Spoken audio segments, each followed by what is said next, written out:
জঙ্গিযোগের সন্দেহে রাজ্যে ইতিমধ্যেই চলছে ধরপাকড়, গ্রেফতারও করা হয়েছে কয়েকজনকে। জঙ্গিদের স্লিপার সেলের আরও কোনো সদস্য এই রাজ্যে লুকিয়ে রয়েছে কিনা সেই বিষয়ে খতিয়ে দেখতে ইতিমধ্যেই তদন্ত শুরু হয়ে গিয়েছে। তবে এই বিষয়কে কেন্দ্র করে রাজনৈতিক তরজাও কিছু কম হচ্ছে না। এমনকি রাজ্যের শাসক দল তৃণমূল কংগ্রেসই বাংলায় জঙ্গিদেরকে পরোক্ষভাবে মদত দিচ্ছে, এই অভিযোগ করছেন বিরোধীদের একাংশ। আর এবার সেই বিষয়ে তৃণমূল কংগ্রেস তথা রাজ্য সরকারকে তীব্র নিশানা করলেন বিজেপির রাজ্য সভাপতি সুকান্ত মজুমদার। তার কটাক্ষ, রাজ্যে যেভাবে একের পর এক জঙ্গি বেরোচ্ছে তাতে মনে করা হচ্ছে জেলায় জেলায় জঙ্গিশ্রী প্রকল্প চালু হয়েছে। আমরা জানি যে মমতা বন্দ্যোপাধ্যায়ের কন্যাশ্রী প্রকল্প, লক্ষ্মীর ভাণ্ডার প্রকল্প, এই ধরনের বিভিন্ন রকম প্রকল্প রয়েছে। এবার সুকান্ত মজুমদার বলছেন যে রাজ্যে নাকি জেলায় জেলায় জঙ্গিশ্রী প্রকল্প চালু হয়েছে, তার কারণ জঙ্গিদের মদত দিচ্ছে রাজ্য সরকার। এই অভিযোগ সুকান্ত মজুমদার করছেন। কি বলছেন তিনি শোনাবো আপনাদের। রাজ্যের এমন অবস্থা যে রাস্তায় গেলে পরে আমরা বিভিন্ন জেলায় দেখতে পাই পথসাথী করে, পথসাথী গজিয়ে উঠেছে, নীল সাদা বিল, সেটা পথসাথীর মতো জঙ্গি বেরোচ্ছে। তো তৃণমূল কংগ্রেস জঙ্গি সাথী কোনো প্রকল্প তৈরি করেছে কিনা, কিংবা জঙ্গিশ্রী এরকম কোনো প্রকল্প মমতা বন্দ্যোপাধ্যায়ের নেতৃত্বে তৈরি হয়েছে কিনা আপনারা একটু খোঁজ নিন।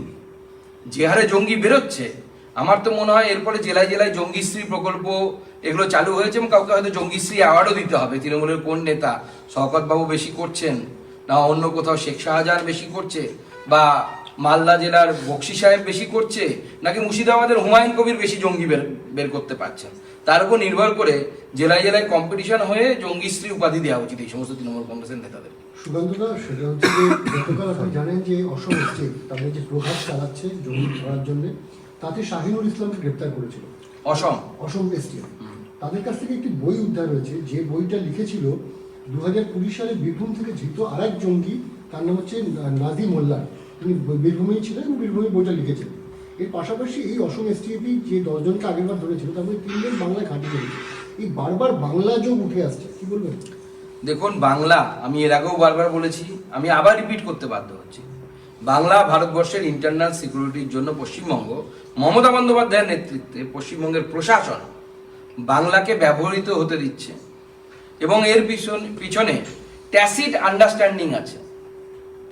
মমতা বন্দ্যোপাধ্যায় গোটা বছর নিশ্চুপ হয়ে, গোটা 5 বছর এক ভোট থেকে আর এক ভোট পর্যন্ত এই জঙ্গিদের যারা মাথা, দেখুন জঙ্গিদের দুটো মডিউল কাজ করে, আমরা যদি ভালো করে বুঝি।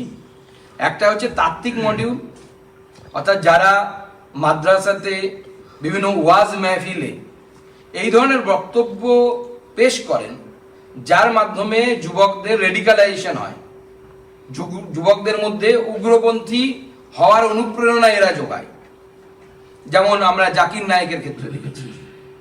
আর আরেক দল মডিউল কাজ করে যারা নেমে জঙ্গি হয় এবং বোম বিস্ফোরণ, ভারত বিরোধী বিভিন্ন কার্যকলাপ চলে। এবং আমার মনে হয় যারা এই জঙ্গি কার্যকলাপ চালায় তাদের থেকে অনেক বেশি ডেঞ্জারাস হচ্ছে যারা ওয়াজ মেহফিলে বিভিন্ন এই ধরনের সাম্প্রদায়িক উস্কানিমূলক বক্তব্য রেখে রেডিকালাইজেশন বা সাম্প্রদায়িকরণ করে। এই গ্রুপকে মমতা বন্দ্যোপাধ্যায় এবং তার দলের নেতারা পেট্রোনেজ দেন 5 বছর থেকে আর 5 বছর পর্যন্ত, প্রত্যেক জেলায় জেলায় আছে। 5 বছর ধরে এদেরকে মমতা বন্দ্যোপাধ্যায় ভোটের আগে পর্যন্ত এদেরকে খাইয়ে দাইয়ে নধরকান্তি করে রাখেন। ভোটের সময় এদের কাজ কি? এদের একটাই কাজ, মুসলিম এলাকায় মসজিদের মাধ্যমে, মক্তবের মাধ্যমে, মাদ্রাসার মাধ্যমে ডাইরেক্ট ফতোয়া দেওয়া যে ভোট তৃণমূল কংগ্রেসকে দিতে হবে। এবং এতে গোটা ভারতবর্ষের নেটওয়ার্ক জড়িত আছে। সঞ্জয় দা গতবার হাওড়ায় প্রার্থী ছিলেন, আমাদের উত্তর হাওড়া, আপনার মধ্য হাওড়া, সেই সময় উত্তরপ্রদেশ না বিহার থেকে একজন মৌলবী এসেছিলেন। তিনি ডাইরেক্ট বলছেন ভাষণে যে আমি রাজনীতি বুঝি না, আমি একটাই বুঝি, বিজেপিকে হারাতে, বিজেপি হিন্দুদের দল। এই যে এই কাজ করা মৌলবীদের কাজ হয়ে গেছে, এবং মমতা বন্দ্যোপাধ্যায় ডাইরেক্টলি এবং ইনডাইরেক্টলি তার দল এই মৌলবীদের 5 বছর ধরে খাইয়ে দাইয়ে এদেরকে বাঁচিয়ে রাখেন। এবং এদের কাজ হচ্ছে ভোটের সময় মুসলিম ভোট যেন ভাগ না হয়, একসাথে মমতা ব্যানার্জির পক্ষে পড়ে।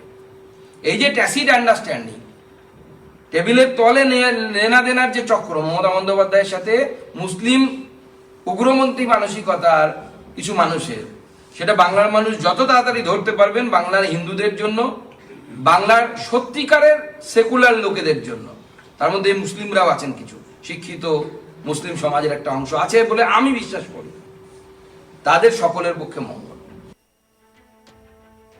প্রসঙ্গত জঙ্গি সংগঠনের সঙ্গে যোগসাজশের সন্দেহে সম্প্রতি মুর্শিদাবাদের হরিহর পাড়া থেকে গ্রেফতার করা হয়েছে দুজনকে।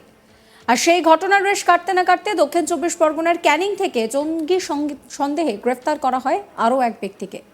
জাভেদ মুন্সি নামে ওই ব্যক্তিকে গ্রেফতার করে জম্মু কাশ্মীর পুলিশ। ক্যানিংয়ের হাসপাতাল মোড় এলাকায় একটি বাড়িতে হানা দিয়ে ওই ব্যক্তিকে গ্রেফতার করে পুলিশ। ধৃতের আত্মীয়ের বাড়ি থেকে তাকে গ্রেফতার করা হয়। জানা গিয়েছে কয়েকদিন আগে ওই বাড়িতে আসেন জাভেদ। তদন্তকারীরা মনে করছেন যে সেখান থেকে বাংলাদেশে পালিয়ে যাওয়ার ছক ছিল, তবে ওই বাড়িরই কেউ তাকে কোনো মদত করেছে কিনা বা এই বিষয়ে কোনো রকম কোনো কথা তারা বলতে চাননি। এ বিষয়ে ওই বাড়ির এক সদস্য বলেন যে যেদিন এসেছে সেদিনই ওকে নিয়ে যাওয়া হয়েছে, বাংলাদেশে যাওয়ার কোনো পরিকল্পনা ছিল না। পুলিশ কেন ধরেছে তাও জানি না। আমাদের পুলিশ জিজ্ঞাসা করলো যে ও কেন এসেছিল। ধৃত ব্যক্তির আত্মীয়া কি বলছেন শোনাবো।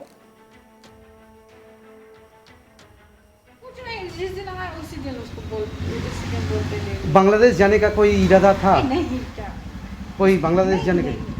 उसको बेटी को आने में ट्यूमर है सर को, हाँ, तो इसलिए उसको दिल्ली में उसको इलाज चल रहा था, वो उसी में उसको बोला मैं इधर आऊंगा, तो वो हमको पता मत है कि तो पुलिस क्यों पकड़ लिया? हमको कहाँ पता है अब ये सब। वो आप लोगों के साथ कोई पूछताछ किए है? हाँ हाँ क्या आप लोगों के साथ क्या बात हुई है पुलिस से? ये क्यों आया, हमें सुबह ने बोला ये आ गए ऐसे ही, फिर बोला कहाँ रहते हो तुम लोग, हमने बोला इधर, तो हो गए बात खत्म। बोले बोला ठीक है आओ। पुलिस जिसको लिए गया था वो लोग आपके बारे में, आपके घर में आया था क्या? हाँ हाँ हाँ। খুব স্বাভাবিক এই বিষয়ে গোটা এলাকায় চাঞ্চল্য ছড়িয়ে পড়ে। এক স্থানীয় বাসিন্দা কি জানাচ্ছেন শোনাবো আপনাদের। আপনি দেখেছিলেন? কালকে আসার পর আপনি দেখেছিলেন? কেউ দেখেনি কোনোদিনও আমাদের। তারপরে পুলিশ এসে মাঝরাতে নিয়ে গেল, একটা সন্দেহভাজন জঙ্গি সন্দেহ, কি বলবেন এই নিয়ে? তখন তো আমিও তাও যে আমি এক্ষুনি সবাই শুনলাম যে আমার যার বাড়ি আমি ভাড়া ঠিক করে দিয়েছি তার বাড়িতে রিপোর্টার এসছে, এসে ছবি টবি আমি সব ভাত খাচ্ছি, ভাত রেখে দিয়ে চলে এসেছি। আমাদের পাড়ায় আমি আপনার বাড়ির পাশে একটা জঙ্গি এসে বসবাস করতে কতটা আতঙ্ক? না উনি তো জঙ্গি বলে আমরা কোনোদিন জানি না। না জানার পর কি মনে হচ্ছে আপনার? তা এখন তো মানে এই মুহূর্তে বাড়িতে বার করে দেবো, আর রাখবোই না। এই তো আপনাদের সঙ্গে এই তো চুক্তি করা আছে। আপনি দাঁড়ান, এ তো এক্ষুনি আমি বলে দেবো এক সপ্তাহ টাইম দেবো কি একদিন টাইম দেবো, বলে আমার বাড়ি খালি করে দেবো, তুমি চলে যাও। মনে এটা কি কোনো সন্দেহ হয়েছিল? অবশ্যই এটা সাবস্ক্রাইব করবেন আজ তাক বাংলার ইউটিউব চ্যানেলকে, ফলো করতে ভুলবেন না হোয়াটসঅ্যাপ চ্যানেল, এবং অবশ্যই নজর থাকুক আপনাদের আজ তাক বাংলার ইউটিউব স্ট্রিমিংয়ে।